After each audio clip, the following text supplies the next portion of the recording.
Today, Sigma have announced their first ever zoom lens for crop sensor mirrorless cameras, introducing the 18-50mm f2.8 DC-DN contemporary lens. Now, although this may be a big day of firsts for Sigma, Sony and Tamron have kind of already beaten them to the punch on this one, as they released their own wide to mid-range telephoto lenses for crop sensor cameras, I don't know, 12 to 13 months ago. So Tamron have their 17-70mm f2.8 lens, while Sony offers a 16-55mm f2.8 G lens. So how does this new contender compare to these already existing lenses? Well, I was lucky enough to get my hands on all three of these lenses to test on my Sony a6600 to find out just that.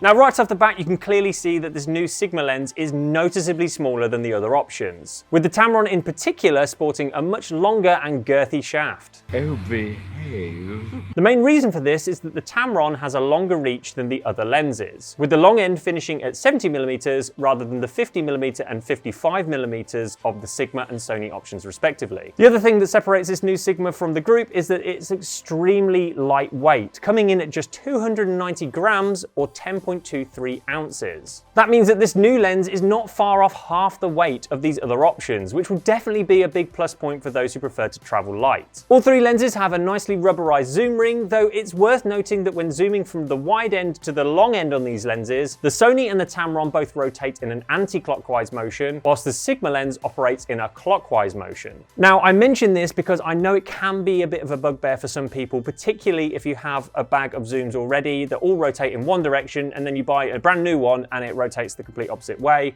It can play havoc on your muscle memory. One other difference between these lenses is that the Tamron is the only option to include built-in image stabilisation. The manual focus rings on these lenses all operate nice and smoothly, and there's no noticeable delay or lag when using them, meaning that they're ideal for performing focus pulls or refining critical focus. The Sony is the only lens to feature any manual buttons and switches, and includes an MF to AF switch and a customizable button. The Tamron and the Sigma, on the other hand, have absolutely no shortcut buttons on the lens body, and this means that switching between autofocus and manual mode has to be done via the back of your camera, which, to be honest, is a slight pain in the ass, but hey ho, you can't have everything. In terms of weather sealing, the Sony and the Tamron lenses have a fully dust and splash proof structure, complete with a rubber O-ring around the lens mount. However, this new lens from Sigma only includes weatherproofing around the lens mount, and the rest of the lens construction doesn't have additional protection from the elements. When it comes to price, at launch, this new Sigma lens will be available at a very affordable £429 in the UK,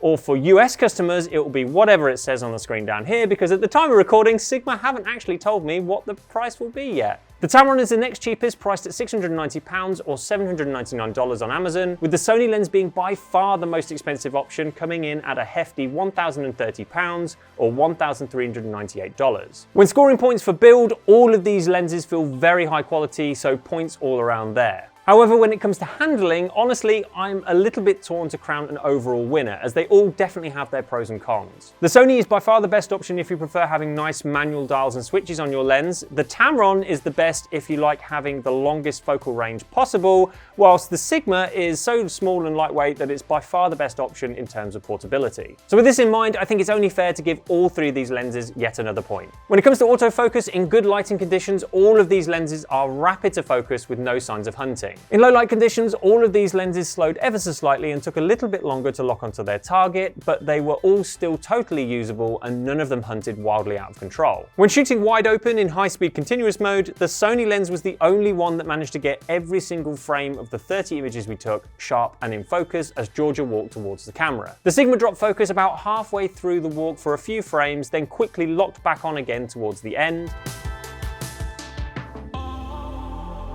Though unfortunately the Tamron provided the worst results, losing focus halfway through the walk and then struggling to lock back on again until the very end of the walk once Georgia was stationary.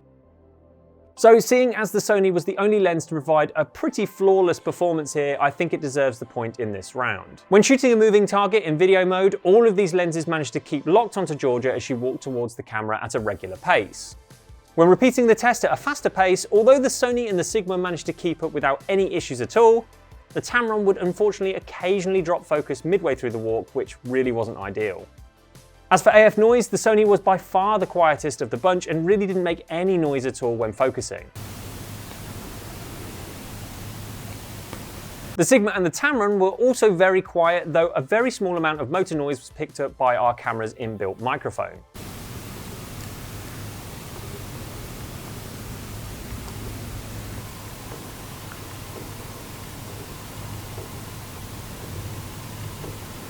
Focus breathing really isn't much of an issue with any of these lenses, though if I was being picky, the Sony is probably the worst offender of the group, showing a small amount of zoom when focusing between near and far objects. So at the end of this round of testing, I'm going to give points to both the Sony and Sigma lenses for their very strong performances, though sadly the Tamron misses out on yet another point due to its sometimes inconsistent AF. Let's talk about bokeh quality now, and honestly, I found that when shooting wide open f2.8 with these lenses, the bokeh was pretty much identical. All of these lenses produce a nice, soft, uniform blur, which is great for creating subject separation. In our bokeh balls test, the results were yet again very similar, with all of the images showing nice round circles in the center that turn into misshapen orbs towards the edges of the frame. Now, if I was being super critical, I would have to say that the Sigma and the Tamron lenses provided the roundest looking orbs, whilst the bokeh balls created by the Sony lens had more of a jagged edge to them, which doesn't quite look as pleasing to the eye. But that said, I think that the results are just far too close to call an overall winner, so I think it's only fair to give all three of these lenses a point in this round. In our lens flare test, the Sigma showed the least amount of ghosting, probably helped by its smaller front element. The Sony takes second place in this test, showing slightly more ghosting than the Sigma, whilst the Tamron provided the worst amount of flaring, displaying an orangey ghosting effect with prominent artifacting. Though I should mention that all of these lenses come included with lens hoods in the box, which should help shade the front element in harsh lighting conditions. Looking at the test charts, when shooting wide open at the wide end, it's pretty clear to see that we've got some fairly significant barrel distortion going on across all three of these lenses. The Tamron's test chart also had a noticeable orange tint to it when compared directly to the other two test charts. Zooming into the center, and all three lenses are very closely matched in terms of sharpness and contrast, though I would say that the Sigma and Sony are very marginally sharper than the Tamron. At the corners, the Sony provides impressive sharpness, with the Sigma and Tamron tied in second place with slightly softer results. Still at the wide end, the minimum focusing distances of these lenses varies quite a bit. The Sigma is able to focus super close up, whilst the Sony isn't able to focus anywhere near as close, and the Tamron is somewhere in the middle. In terms of sharpness though, all three lenses offer nice sharp results when focusing at these close distances. Switching over to the long end of these lenses now, and they all suffer from heavy pincushion distortion. When zooming into the center, the Sigma and the Sony are neck and neck with good sharpness and contrast overall. Although the Tamron lens is fairly sharp, it does appear to be softer than the other two lenses, mainly due to the severe lack of contrast, which makes the resulting image appear very washed out. At the corners, the Sony and the Sigma offer a nice amount of contrast, with the Tamron again in last place with a pretty washed out result. All of these lenses can focus pretty close up when shooting at the long end, and at the minimum focusing distance, the Sigma and the Sony still produce nice sharp images, with the Tamron being let down by a rather soft and smudgy result. On our longitudinal chromatic aberration test, all of the results were pretty colourful to say the least, with all three lenses displaying teal fringing at the top of the frame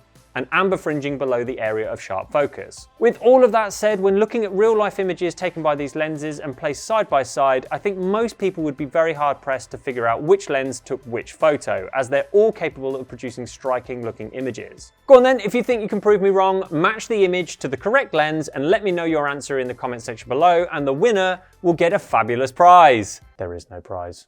Subscribers to the channel will know that I'm actually a big fan of prime lenses rather than zooms, though after this test I can now fully appreciate why people love zooms with this kind of focal range. These lenses offer so much flexibility while shooting, and being able to switch from a super wide full-length portrait to an incredibly close-up detail shot with just the turn of a zoom rings was a massively refreshing experience for me, and I was super happy with the results I came away with all of the lenses. All of these lenses managed to nail the focus throughout the shoot, and I was absolutely spoilt for choice when it came to selecting the final few images to edit, with very few images from the set being out of focus.